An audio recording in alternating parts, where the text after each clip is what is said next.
जय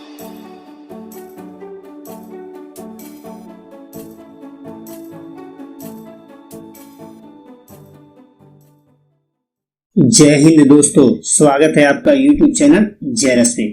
दोस्तों, आज हम अक्षांश देशांतर, स्थानीय समय, मानक समय, अंतर्राष्ट्रीय तिथि रेखा से संबंधित एग्जाम में जो क्वेश्चन आए हुए हैं या आने की संभावना है उस पर डिस्कस करेंगे। तो दोस्तों, अगर इस टॉपिक से संबंधित अगर आप वीडियो नहीं देखे हो तो लिंक डिस्क्रिप्शन में दे दिया हूं मैं, आप जरूर देखिएगा, जिससे आपकी समझ इन टॉपिक्स पे अच्छी हो जाएगी। बहुत ही आसान भाषा में समझाया गया है, तो एक बार वीडियो जरूर देखिएगा। हाँ, अगर आपने चैनल को सब्सक्राइब नहीं किया है तो जरूर सब्सक्राइब कर लीजिएगा। चलिए शुरू करते हैं आज के पहले क्वेश्चन से। क्वेश्चन ये है कि एक स्थान की जो सही अक्षांशीय स्थिति हो सकती है वह है। क्वेश्चन क्या है? सही अक्षांशीय स्थिति। क्वेश्चन ध्यान से देखिएगा। ऑप्शंस आपके हैं 91 डिग्री उत्तर, 48 डिग्री पूर्व, 45 डिग्री दक्षिण और 91 डिग्री पश्चिम। क्या कह रहा है? अक्षांश। अब ध्यान रखिएगा, अक्षांश जो खींचा जाता है पश्चिम से पूरब की ओर खींचा जाता है, पश्चिम से पूरब, ठीक। और ये दूरी कहां की बताता है? उत्तर से दक्षिण की। 0 डिग्री के यानी भूमध्य रेखा के उत्तर में जो अक्षांश होगा उसे उत्तरी अक्षांश यानी नॉर्दर्न लैटिट्यूड, और दक्षिण में जो होगा उसे दक्षिणी अक्षांश या सदर्न लैटिट्यूड कहेंगे। अब देखिए पहला आया है। हाँ, एक चीज और देखिए, 0 से लेके कहां तक जाएंगे हम? 90 तक। 0 से लेके 90 तक नॉर्थ में और 0 से लेके 90 तक साउथ में। पहला ऑप्शन है 91 डिग्री उत्तर, तो अक्षांश तो भाई 91 डिग्री का हो ही नहीं सकता, तो ये ऑप्शन गलत है। फिर 48 डिग्री पूर्व, अक्षांश या तो नॉर्थर्न होगा या तो सदर्न होगा, उत्तरी अक्षांश होगा या दक्षिणी अक्षांश होगा, पूर्वी तो हो ही नहीं सकता, तो ये ऑप्शन भी गलत। उसके बाद 45 डिग्री दक्षिण अक्षांश, ये सही है। 45 डिग्री दक्षिण अक्षांश, ठीक, 45 डिग्री दक्षिण अक्षांश, तो ये आंसर सही है। लास्ट ऑप्शन है 91 डिग्री पश्चिम, तो सबसे बड़ी दिक्कत, एक तो पश्चिम में भी गलत और 91 डिग्री अक्षांश नहीं हो सकता, ये भी गलत, तो इसका सही आंसर होगा ऑप्शन सी, 45 डिग्री दक्षिण। नेक्स्ट क्वेश्चन है, निम्नलिखित में से कौन सा एक वृहद वृत्त है? ऑप्शंस आपके हैं विषुवत रेखा, 30 डिग्री उत्तरी अक्षांश, 50 डिग्री उत्तरी अक्षांश, 60 डिग्री उत्तरी अक्षांश। अब सबसे पहले वृहद वृत्त होता क्या है वो देख लेते हैं। ये हमारा ग्लोब है। अब इस ग्लोब, वृहद वृत्त वो होगा जो ग्लोब को 2 बराबर भागों में बांटे। वृहद वृत्त वो होगा जो ग्लोब को 2 बराबर भागों में बांटे, ठीक। ग्लोब 2 बराबर भागों में बंटने चाहिए। साथ में जो ये काटने वाला प्लेन है वो पृथ्वी के केंद्र से होके जाना चाहिए। पृथ्वी का केंद्र पृथ्वी के केंद्र से होके जाना चाहिए, वही वृहद वृत्त होगा। तो सबसे पहले ऑप्शन को देखते हैं, विषुवत रेखा। अब विषुवत रेखा देखिए आपके ग्लोब को 2 बराबर भागों में बांट देता है और इस काटने वाला प्लेन पृथ्वी के केंद्र से होकर जाता है, तो ये ऑप्शन सही है। 30 अंश उत्तरी अक्षांश, वैसे तो ये तीनों गलत है, क्यों गलत है ये देख लेते हैं। 30 अंश उत्तरी अक्षांश, तो देखिए 30 अंश नॉर्दर्न लैटिट्यूड, ये ग्लोब को न तो 2 बराबर भागों में बांट रहा है, न ही काटने वाला प्लेन पृथ्वी के केंद्र से होकर जाएगा, ठीक। 50 डिग्री उत्तरी अक्षांश, 50 डिग्री उत्तरी अक्षांश, सेम कंडीशन, न ये पृथ्वी को 2 बराबर भागों में बांट रहा है, न ही काटने वाला प्लेन पृथ्वी के केंद्र से होकर जाएगा। 60 डिग्री पूर्वी देशांतर, ध्यान रखिएगा देशांतर जो होता है अर्धवृत्त होता है, सेमी सर्कल होता है, ठीक, ये पूरा सर्कल नहीं होता। अगर इसको पूरा सर्कल बनाना है तो इसको 180 बनाना पड़ेगा। कितना कम है 180 से? तो 120, और 120 पश्चिम, 120 पश्चिम देशांतर अगर इसमें जोड़ दिया जाएगा तो ये पूरा सर्कल बन जाएगा, ठीक। चलिए आगे बढ़ते हैं, नेक्स्ट क्वेश्चन देखते हैं। क्वेश्चन है, 0 अंश अक्षांश और 0 अंश देशांतर स्थित हैं। ऑप्शंस आपके हैं अटलांटिक महासागर में, आर्कटिक महासागर में, हिंद महासागर में, प्रशांत महासागर में। तो इसका आंसर है अटलांटिक महासागर में। इसे मानचित्र में मैं दिखाता हूं आपको। देखिए इधर ये है प्रशांत महासागर और इधर भी मैप में नहीं है प्रशांत महासागर, ये आपका है हिंद महासागर, और ये जो पूरा दिख रहा है ये आपको ये पूरा आपका ये अटलांटिक महासागर, इधर ऊपर क्या है आर्कटिक महासागर है। ठीक, तो देखिए ये 0 डिग्री देशांतर है और ये 0 डिग्री अक्षांश है। ठीक, यानी ये वाली लाइन ग्रीनविच लाइन है और ये वाली लाइन भूमध्य रेखा है। दोनों कहां से जा रहे हैं, अटलांटिक महासागर से होके जा रहे हैं। ठीक, और दोनों कहां मिलते हैं, अटलांटिक महासागर में ही मिलते हैं। चलिए आगे बढ़ते हैं नेक्स्ट क्वेश्चन पे। अक्षांश रेखाओं की कुल संख्या मानचित्र पर कितनी होती है? आपके ऑप्शन है 179, 180, 181, 179 दो बार हो गया, कोई दिक्कत नहीं है, तीन ही ऑप्शन सिलेक्ट चलते हैं। यहां से समझ लीजिए नन ऑफ दिस दिया हुआ है। तो क्वेश्चन पूछा जा रहा है अक्षांश रेखाओं की कुल संख्या मानचित्र पर। तो सबसे पहले ग्लोब की देख लेते हैं। ये भूमध्य रेखा 0 डिग्री की लाइन, और यहां से 1 2 3 4 करते करते गए यहां तक पहुंच गए 90 तक नॉर्दर्न हेमिस्फीयर में, और यहां से 1 2 3 4 सदर्न हेमिस्फीयर में गए यहां तक पहुंच गए तो 90। ठीक, अभी अक्षांश, लेकिन पूछा क्या जा रहा है अक्षांश रेखा। तो ये जो 90 जस्ट एक पॉइंट है तो ये अक्षांश रेखा नहीं होगा। ये भी 90 जस्ट एक पॉइंट है, ये अक्षांश रेखा नहीं होगा। यानी 1 से लेके 89 तक, 1 से लेके 89 तक उत्तरी गोलार्ध में भी, और 1 से लेके 89 तक दक्षिणी गोलार्ध में भी। यहां हो गया टोटल 89, उत्तरी गोलार्ध में भी टोटल हो गया 89, और एक लाइन भूमध्य रेखा वाली 0 वाली, ये बन जाएगा 179। कहां पे, ग्लोब पर। ये कहां बना, ग्लोब पर। लेकिन क्वेश्चन कहां पूछ रहा है, मानचित्र पर। तो मानचित्र पे जब ध्यान दीजिएगा, जब मानचित्र बनाते हैं तो इस ग्लोब को हम क्या करते हैं, खोल देते हैं। ग्लोब ये जो बंद है आपका, ग्लोब खोल देते हैं। देखिए मैप देखेंगे तो मैप 2D होता है, ग्लोब क्या होगा 3D होगा। जब ग्लोब खोलते हैं तो ये 90 स्ट्रेच करके सीधी लाइन बन जाएगी, नॉर्थ वाली भी और साउथ वाली भी 90 स्ट्रेच करके एक सीधी लाइन बन जाएगी। तो ग्लोब पे जो ये पॉइंट हुआ करता था, मानचित्र पे क्या हो जाएगा, ये सीधी लाइन बन जाएगी। और जब सीधी लाइन बनेगी तो एक लाइन ये बढ़ गई और एक लाइन ये बढ़ गई, तो यहां क्या हो जाएगा +2 181।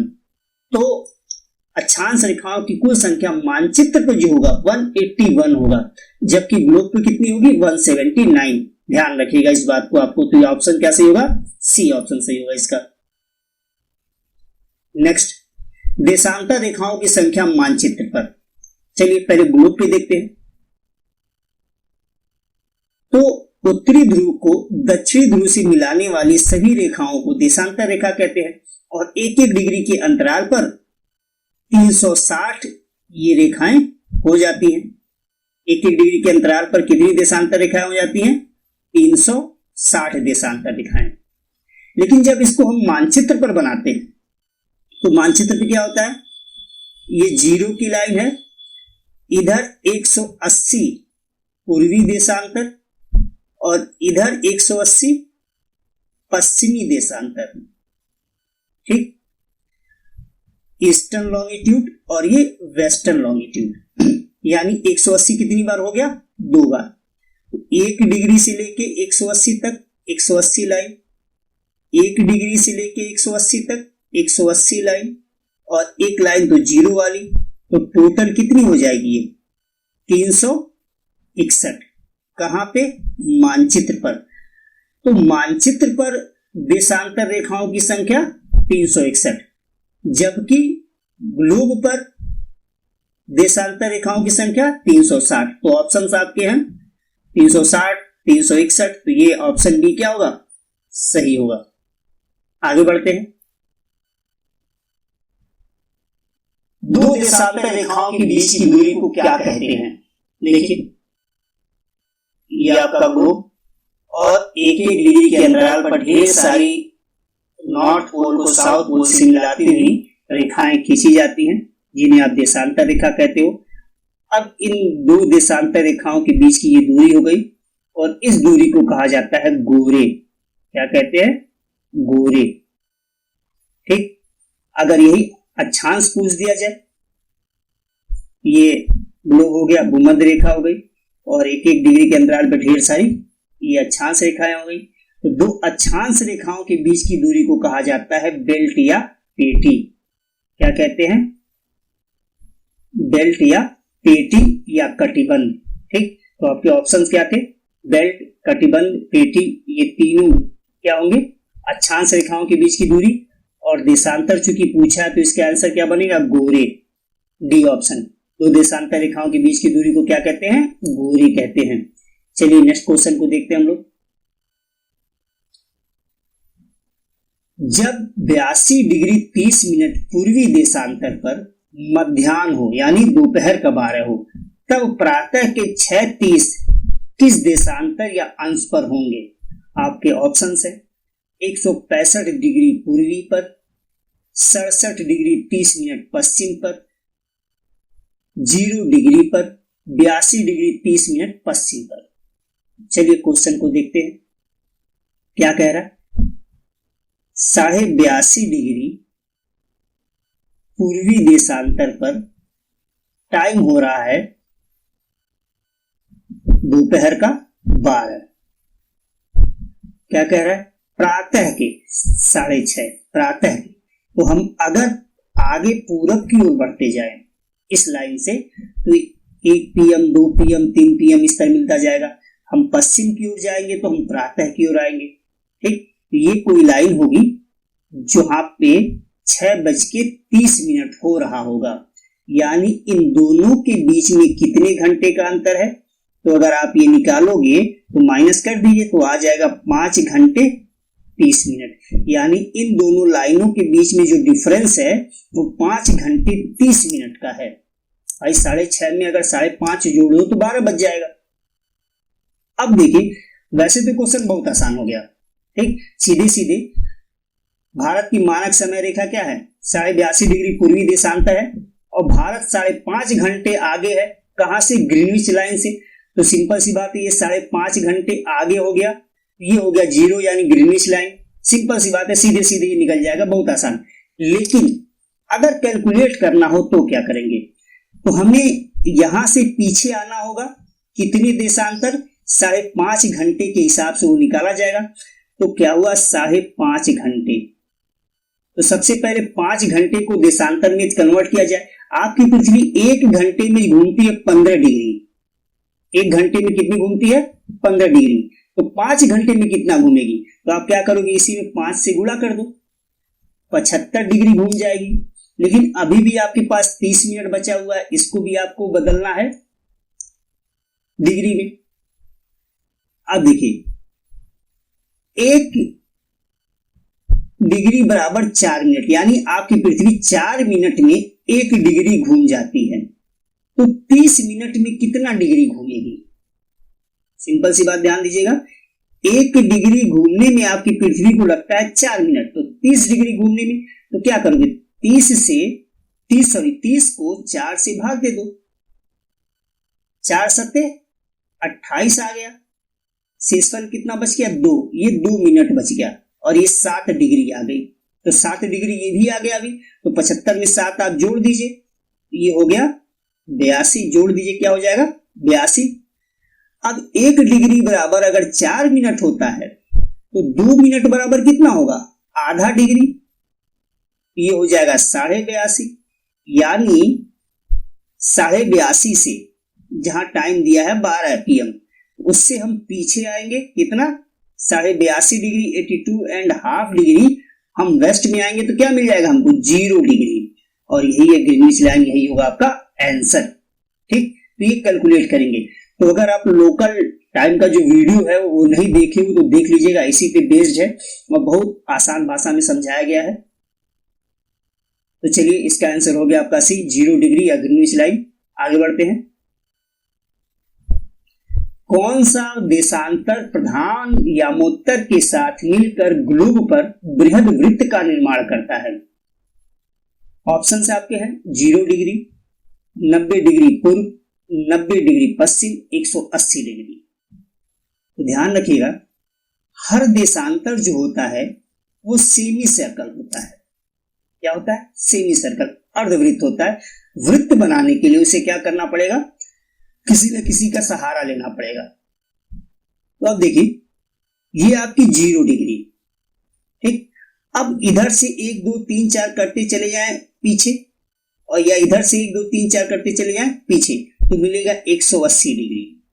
ठीक, अगर ये सामने 0 है तो। और इसको और आसान भाषा में बताऊं मैं आपको, आप डी देखे वो चांद बचपन से जिस पे कोण दिए होते हैं, तो उस पे क्या होता है, एक होगा ये 0 की लाइन और यहां से एक डिग्री का कोण बनाते चले गए, 1 डिग्री 2 डिग्री कोण बनाते, ये बन गया 90 डिग्री। और इसके जस्ट अपोजिट कितना हो गया, 180 डिग्री। तो 0 के जस्ट अपोजिट क्या होगा, 180 होगा। तो ये है 0, तो इसके जस्ट अपोजिट क्या हो जाएगा, 180 डिग्री हो जाएगा। और 0 और 180 मिल जाएंगे तो पूरा एक सर्कल कंप्लीट हो जाएगा। 0 180 मिल जाएगा, क्या हो जाएगा, पूरा एक सर्कल कंप्लीट हो जाएगा। बात क्लियर। तो इसका आंसर क्या हो जाएगा, डी। तो अगर देशांतर प्रधान यामोत्तर के साथ बृहद वृत्त का निर्माण करना है तो 0 देशांतर प्रधान यामोत्तर कितना होता है, ये 0 ही होता है, तो ये 0 होता है। और तो इसके साथ बृहद वृत्त बनाना है तो 0 के साथ क्या बनाना पड़ेगा, 180। बात क्लियर। चलिए आगे बढ़ते हैं।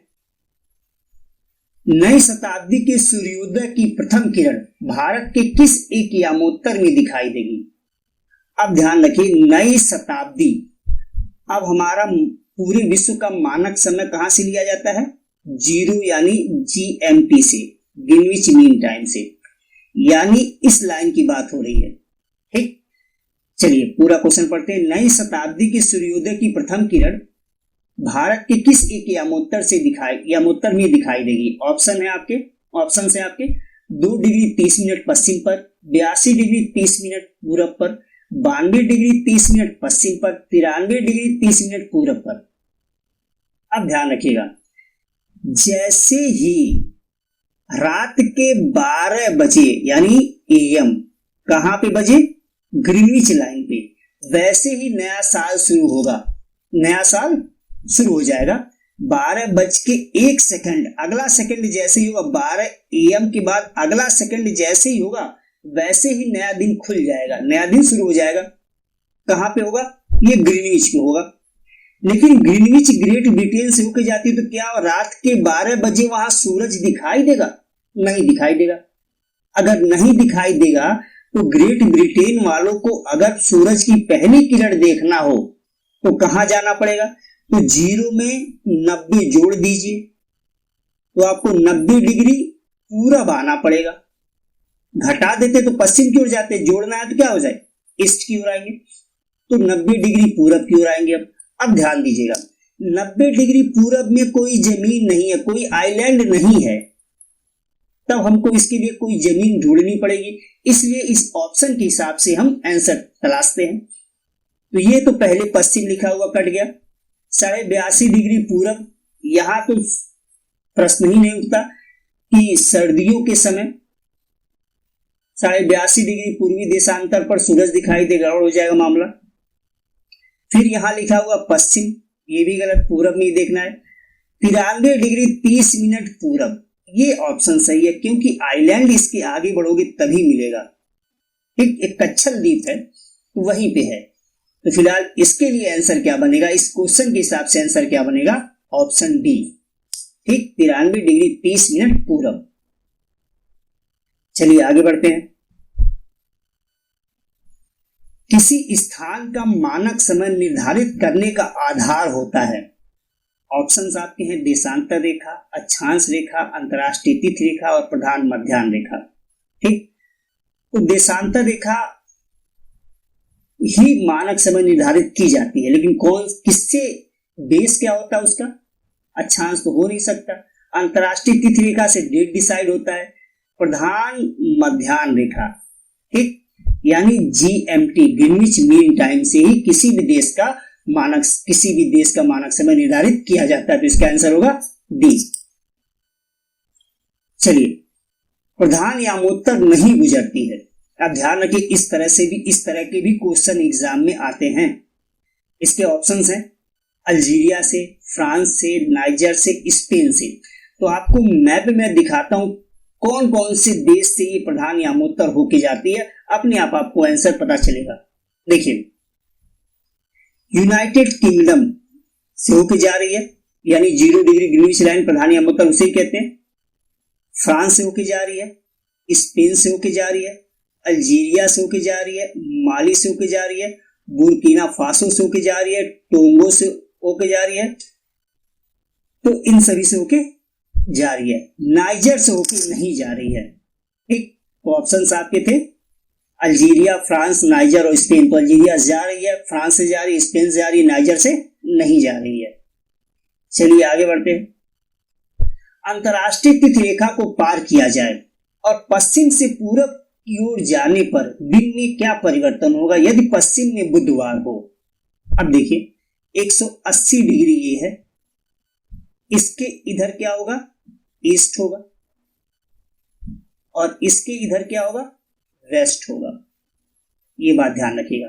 अब ऑप्शन देखते हैं, मंगलवार, सोमवार, गुरुवार, कोई परिवर्तन नहीं होगा।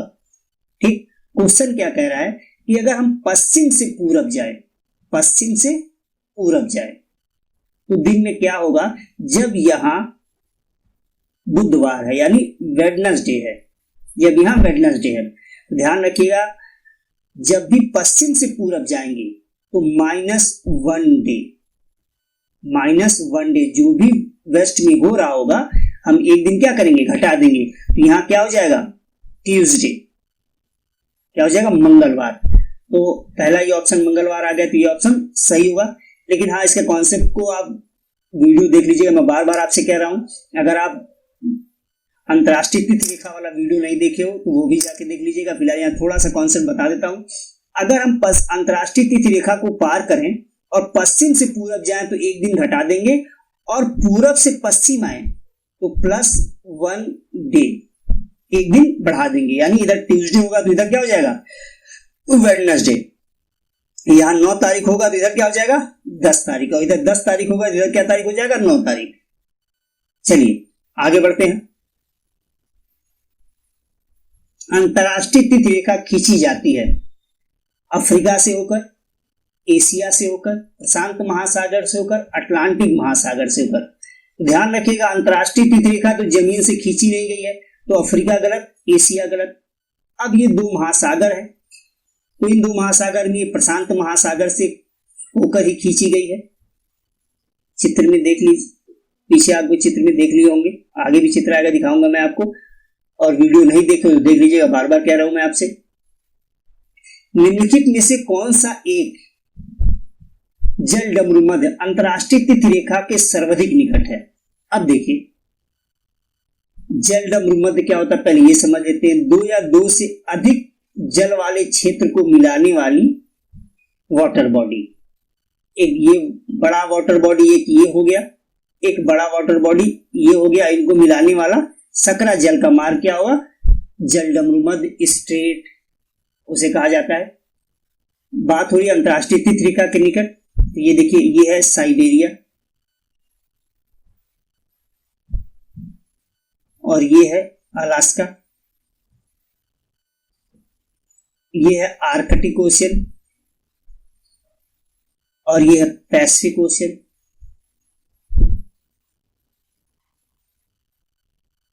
अब ध्यान दीजिएगा, आर्कटिक ओशियन, आर्कटिक महासागर को प्रशांत महासागर से जोड़ने वाली जो जल संधि है ये है बेरिंग जल संधि। यही क्या है, बेरिंग जल संधि। ठीक, और यहीं से अंतरराष्ट्रीय तिथि रेखा होकर जाती है। बात क्लियर। ऑप्शन आप देख लीजिए। अब मलक्का जल संधि गलत, बेरिंग जल संधि ऑप्शन इसका क्या होगा, बी सही है, बेरिंग जल संधि। फ्लोरिडा गलत, जिब्राल्टर गलत। ठीक, तो बेरिंग जल संधि से होकर जाती है अंतरराष्ट्रीय तिथि रेखा। चलिए आगे बढ़ते हैं। निम्नलिखित समूह में से किस एक के देश में से भूमध्य रेखा गुजरती है। यानी कहा जा रहा है कि भूमध्य रेखा कहां से गुजरती है, किन किन देशों से गुजरती है। ऑप्शन आपके हैं Brazil, Zambia, Malaysia. Option B Colombia, Kenya, Indonesia. Option C Brazil, Sudan, Malaysia. और option D Venezuela, Ethiopia, Indonesia. ये ऑप्शन सोचते रहिए। फिलहाल मैं आपको मानचित्र में इसको दिखाता हूं। देखिए अब इक्वेटर कहां कहां से जाती है, ये देखिए।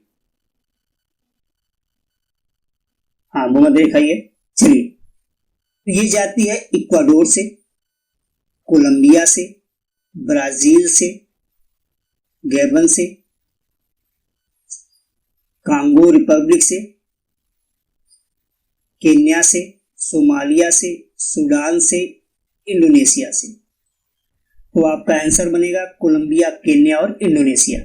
ठीक, ध्यान रखिएगा, ये आप भूमध्य रेखा को देख लीजिएगा, मैप दिया गया स्क्रीनशॉट ले लीजिएगा कहां कहां से गुजर रही है, तो आपको याद रहेगा, क्योंकि मैप में देखने से चीजें आसानी से याद रहती हैं। चलिए, भूमध्य रेखा निम्नलिखित में से किस देश से होकर नहीं गुजरती? ये भी क्वेश्चन एग्जाम में पूछा जा चुका है। चलिए, ऑप्शन आपके हैं केन्या, मैक्सिको, इंडोनेशिया, ब्राजील।